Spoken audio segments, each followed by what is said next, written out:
ஆண்டிப்பட்டி தாலுகா அலுவலகத்திலிருந்து வெள்ளிமலை வனப்பகுதிக்குள் கிளம்பிய தேர்தல் வாகனம் 22ஆம் தேதி காலை 10:30 மணி அளவில் 5 பேரின் விரலில் மை வைக்க 75 கிலோமீட்டர் பயணம் செய்து வியக்க வைக்கும் அதிகாரிகள். தமிழக சட்டசபை தேர்தல் 23ஆம் தேதி ஒரே கட்டமாக நடைபெற உள்ள நிலையில் தேனி மாவட்டம் ஆண்டிப்பட்டி சட்டமன்ற தொகுதிக்குட்பட்ட வெள்ளிமலை மலைப்பகுதியில் 5 வாக்காளர்களுக்காக ஒரு வாக்குச்சாவடி அமைக்கப்பட்டுள்ளது. இந்திய அளவில் இது மிகப்பெரிய சவாலாக உள்ளது. ஆண்டிப்பட்டி வட்டாட்சியர் அலுவலகத்திலிருந்து 344 வாக்குச்சாவடிகளுக்கும் வாக்குப்பதிவு இயந்திரங்கள் அனுப்பி வைக்கும் பணி தொடங்கியுள்ளது. இதில் முதல் கட்டமாக 75 கிலோமீட்டர் தொலைவில் உள்ள வனப்பகுதிக்குள் சேதமடைந்த கரடுமுரடான சாலை, மின்சார வசதி இல்லாத வெள்ளிமலை வாக்குச்சாவடிக்கு 5 வாக்குப்பதிவு இயந்திரங்கள் அனுப்பி வைக்கப்பட்டுள்ளது.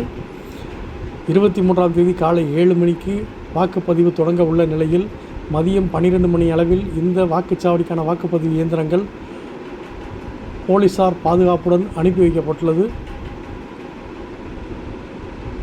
இயந்திரங்கள் போலீஸ் பாதுகாப்புடன் தற்போது அனுப்பி வைக்கப்பட்டுள்ள வாக்குப்பதிவு இயந்திரங்கள் மற்றும் அலுவலர்கள் இன்று மாலை வெள்ளிமலை வாக்குச்சாவடிக்கு செல்வார்கள்.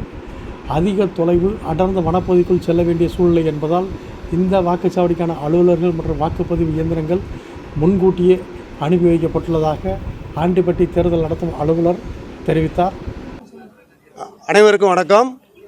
தமிழக சட்டசபை தேர்தலில் தேனி மாவட்டம் வருசநாடு வெள்ளிமலை கிராமத்தில் இருக்கக்கூடிய ஒரே ஒரு பூத்தில் இருக்கக்கூடிய ஒரு வாக்குச்சாவடிக்கு நாங்கள் செல்கிறோம்.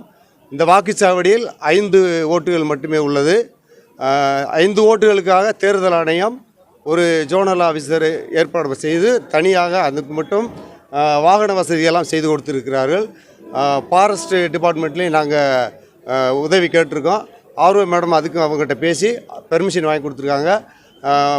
இன்டீரியராக போகிறதுனால முழு பாதுகாப்பு கொடுக்கறதுக்காண்டி காவல்துறையும் வர்றாங்க, இவங்க நம்ம ஃபாரஸ்ட் டிபார்ட்மெண்ட்டும் வர்றாங்க. எல்லாமே சிறப்பாக இருக்குது. சிறப்பாக முடிச்சுட்டு வந்துடுவோன்னு நம்புகிறேன். நன்றி.